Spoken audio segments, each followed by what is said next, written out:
আচ্ছা, আপনারা অবগত আছেন যে হাসনাত ভাইয়ের উপর গাজীপুরে হামলা হয়েছে। তো সেই জায়গা থেকে আমাদের যারা আমরা গাজীপুরে ছিলাম, তার পক্ষ থেকে আমাদের নাগরিক কমিটির যারা ছিল সদস্যরা, ওনারা বাদী হয়ে মামলা করতে এসেছেন আজকে বাসন থানায়। তো ইতিমধ্যে পুলিশ বেশ 54 জনকে গ্রেপ্তার করেছে গাজীপুর থেকে।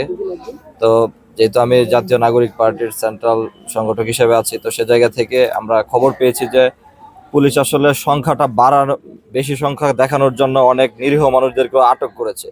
তো সেই রকম একটা খবর পেয়ে আমি মূলত আজকে বাসন থানায় এসেছি, যে এখানে আমাদের গাজীপুরে নিরীহ কোনো মানুষ শিকার হচ্ছে কিনা, যে তাদেরকে আটক করা হচ্ছে। তো এই ব্যাপারগুলো, এই কনসার্নগুলো আমরা পুলিশের কাছে জানিয়েছি এবং একই সাথে পুলিশ কমিশনারকে এই বিষয়গুলো অবহিত করেছি, যাতে একটা ঘটনাকে কেন্দ্র করে আমরা চাচ্ছি যে হামলাকারীরা যারা হামলার সাথে জড়িত ছিল তাদের প্রত্যেকের বিচার হোক। কিন্তু এতে করে যে সাধারণ মানুষদেরকে ঘর থেকে এনে এভাবে থানায় আটকে রেখে যাতে কোনো হয়রানির শিকার না হয়, সেজন্য আমি এই বিষয়টা কনসার্ন নেওয়ার জন্য এখানে এসেছিলাম।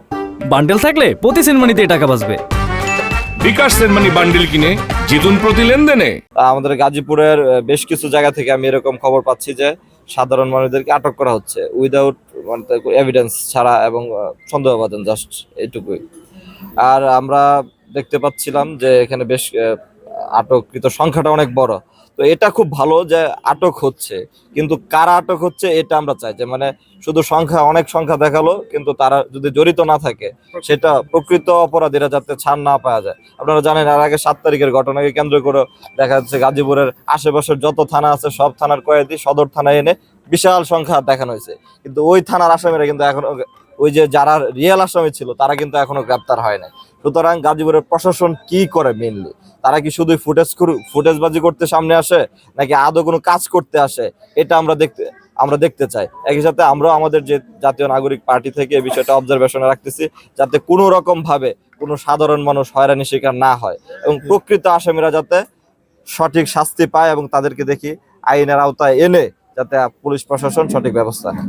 মামলা আমাদের জাতীয় নাগরিক কমিটির সদর উপজেলার আমাদের যে সদস্য ছিল আলামিন ভাই, উনি মামলার বাদী। তো উনি আপনাদেরকে বিস্তারিত জানাবেন। সংখ্যাটা প্রায় 100-র কাছাকাছি হবে। তো উনি আসলে আপনাদেরকে এই বিষয়টা ফাইনাল জানাবেন।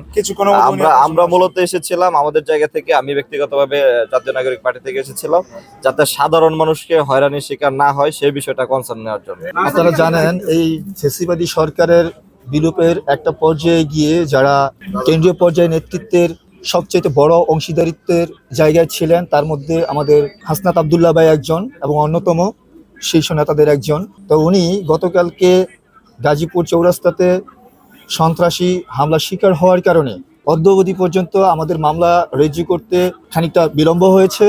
আমরা আমাদের ল প্রসিকিউশনের মাধ্যমে আলাপ আলোচনা করে, কথাবার্তা বলে, প্রশাসনের সঙ্গে আলোচনা করে, কথাবার্তা বলে, পুলিশ কমিশনার থেকে শুরু করে, এডিসি থেকে শুরু করে, স্থানীয় ওসি সাহেব থেকে শুরু করে সবাই আমাদেরকে যথেষ্ট হেল্প করেছে, সহযোগিতা করেছে। খুবই খুবই খুশি আমরা ওনাদের এই ভূমিকার জন্য। তা আমি সর্বোপরি এইটুকু বলবো, আমাদের নেতার উপর যে হামলা হয়েছে, এই হামলার তীব্র নিন্দা জানাই এবং পুলিশ প্রশাসনের কাছে আমরা অনুরোধ জ্ঞাপন করেছি যে আপনারা সুষ্ঠু তদন্তের মাধ্যমে কোনো নিরীহ ব্যক্তি যেন এর দ্বারা ক্ষতিগ্রস্ত না হয়, প্রকৃত ভিকটিম যারা আছে তাদেরকে ফাইন্ড আউট করে আইনের আওতায় আপনারা নিয়ে আসেন। বিষয়টা হচ্ছে, গতকালকে সন্ধ্যায় যখন ঘটনা ঘটেছে, আনুমানিক সময় 7টার মতো বাজে, তখন কিছুটা অন্ধকার ছিল। আমরা কেউ ভালোভাবে বুঝতে পারিনি অ্যাকচুয়ালি কারা আমার নেতার উপর হামলা করেছে।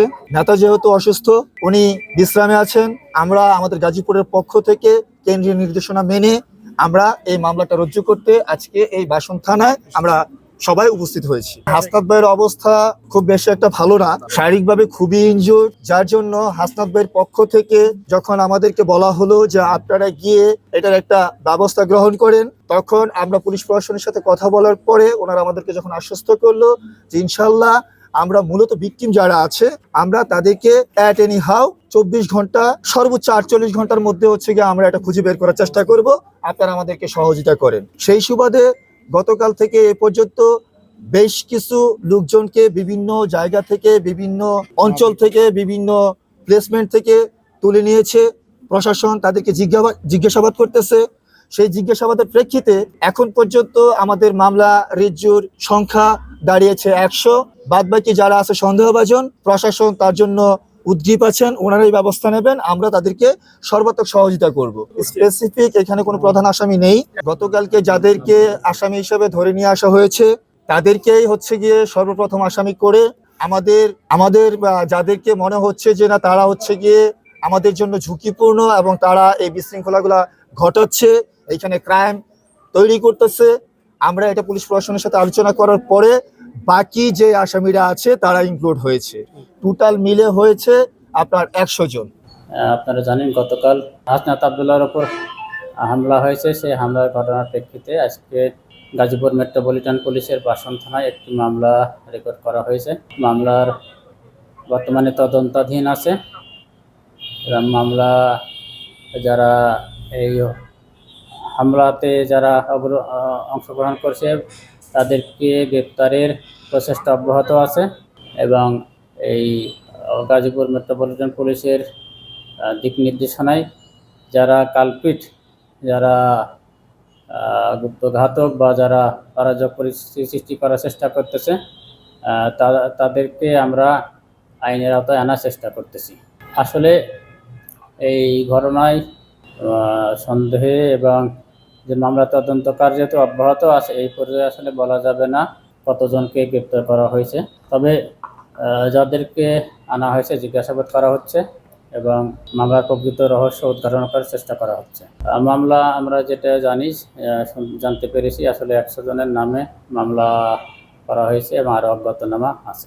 যারা অরাজকতা সৃষ্টি করার চেষ্টা করতেছে, যারা এই কাজের সাথে সন্দেহযুক্ত আছে তাদেরকে গ্রেপ্তার করা হয়েছে। দলীয় পরিচয়ের ভিত্তিতে কাউকে গ্রেপ্তার করা হয়নি।